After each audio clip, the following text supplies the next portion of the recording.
Kicks 105.5, John Monk in Montgomery and sold. Good morning to you. It is 7:48 and just in time. Mike Barrett from Barrett Insurance Agency. Good morning, Mike. Hey, good morning. Next time, the bait needs to be something a little more quality. Yeah, you actually hear as you're coming in late that I'm mocking you. Yeah.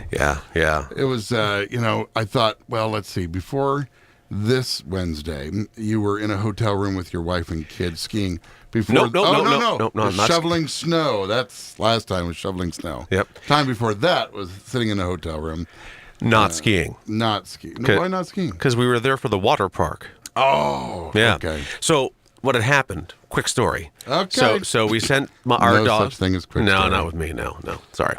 We sent our dog Charlie to a Training. dog trainer for 2 weeks. It's called a board and stay. Mm-hmm. You know what? I'm going to drop his name off the beaten trail. Check him out on Facebook. He's awesome. I have a new dog. Anyway, so it was going to be 2 weeks. We knew that would be hard. So we had a gift certificate from years ago from my father to go to Jay Peak. And so we thought, okay, perfect timing. We'll get the dog out I'll drop him off at training on Sunday. Monday, we'll go to Jay Peak for a couple of days. So we went and we were in the water center or the water park the whole time we were there pretty much. Nice. I had the most horrible swimmer's ear. Oh. And it was ridiculously uncomfortable. And I woke up Wednesday morning miserable. And then I looked at the clock and said, I'm a half hour late. Because I was going to call you. But and it took a little while for that to get better. And then, of course, I got that congestion that everyone's got, right, which is tied to it. So that whole area of my face plugged. Let me put the concerned face on. Are you better? Shush. Anyway, so that's why we did that. And then, of course, last week, the snowstorm, it was just going to be too much between my son and my wife trying to get out. So I opted to stay home, snow blow them out. And that's why I wasn't here. So I'm sorry I let you down. That's, you do frequently, as all the rest of my family and friends. Okay, good. Well, good. Oh, I'm family and friend. That's yeah, good. nothing new. So you know what they should do is give discounts for people that have trained dogs as a home security discount. Don't you believe that? Not even necessarily a home security discount. If you have a well-trained dog, the likelihood of that dog biting somebody or injuring somebody by jumping on them is lessened to some degree, right? Which is less of a liability concern. So if you're training a dog for security, that's even maybe a little bit more of a liability concern, because then you have an armed, you have a loaded pistol at the door for when your friend John goes to grab something that he asked you could borrow and he has a key to the house, Yeah. So that's an interesting thought. I don't ever see it happening, but I'll tell you, a trained dog is an awesome dog. So you've had huge success. Charlie came back a brand new dog. Oh, really? Yeah. It's he obviously had the basic obedience, but what we were trying to do is to work on calm, because he's a Labrador Retriever, a year and a half old. He wants to get out and do something. Yeah, so he would use our sectional in the living room as a racetrack. And the sun's chasing him, the sun's going the other way, Charlie's going the other way, stuff's flying everywhere, and it was becoming a stressor versus a de-stressor, which is one of the reasons we love having dogs. Right. So now we have a very calm, cool, collective dog. So speaking of dogs, and I think of 3 Dog Night, and the reason for what 3 Dog Night means is that it's the very coldest of nights. Oh, you okay. have 1 dog to keep warm, 2 dogs if it's cold, 3 dogs if it's really, really cold inside your little, whatever it is, your parka, your igloo, your whatever. Yeah, Shambhala. Right, exactly. But so you have a 3 Dog Night. Do you find that there are people that have had insurance that had, like propane, for example, that all of a sudden they have hard times and they just can't afford to pay their heating bill? Does that affect your insurance? No. It does not? No. You don't go...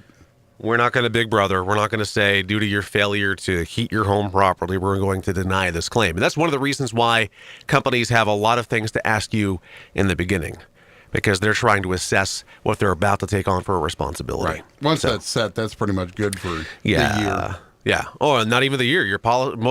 If you're with a standard carrier, not an excess or surplus carrier, which they can dictate to you. They can say, if you're burning with wood heat, we have to absolutely approve it. So if you're burning wood down the road and not telling them about it, and your house burns down due to the wood, there's an exclusion in your policy. So you have to be careful with them. Those are only very specialized. You're only there because of a specific reason type of situation. Standard companies, you renew and you're good. You find out somebody has like a boiler and doesn't have a permit. You have to have a permit for that, right? A boiler? Yeah. I don't do that.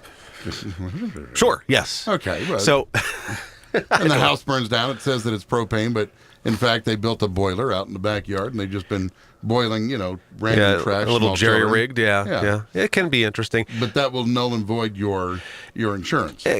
When you have a situation where the company now is responsible for paying a claim due to something that's unsafe or unsatisfactory in the eyes of the company, a claims adjuster can send a risk alert out to the company saying, hey, look, I'm working on this claim, and of course we have to pay it because we are obligated by the contract to do so. But boy, guys, you need to be aware. Here's some situations, and that's getting reported back to the underwriters of the company. They then, if it's an agent that's involved, will have us look at it further. Or if it's not an agency involved and it's a direct carrier, they may send an inspection. Or even less, they may even just say, see you later. Your policy is going to be expiring instead of renewing next time. Okay, let me sound like a total narc here. You ready? So my neighbor is very irresponsible. Parties all the time.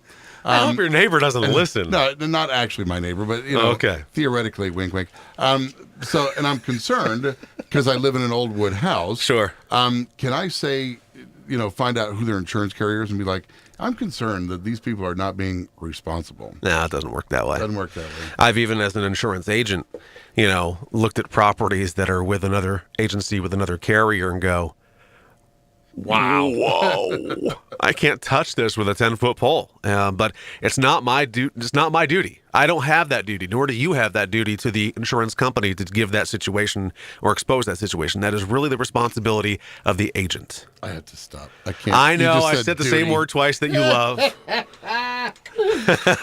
Duty. All right. Where's the bell for your duty? There you go. Mike Barrett, Bear Insurance Agency. You Good missed policies. me. You missed me coming in. I do miss you. Yeah. No, you don't. That's okay. If you want to find out any questions that you may have, as strange as you see, I have just strange questions. You can call him up, and he's always willing to talk to you. Absolutely. Buzz him up at 748-5224. Visit us on the web at thebarrettagency.com. Also on Google+, Facebook, and YouTube as Barrett Insurance Agency. Covered 6 ways to Sunday. There you go. Look forward to seeing you on time next Wednesday. Maybe with breakfast. Oh.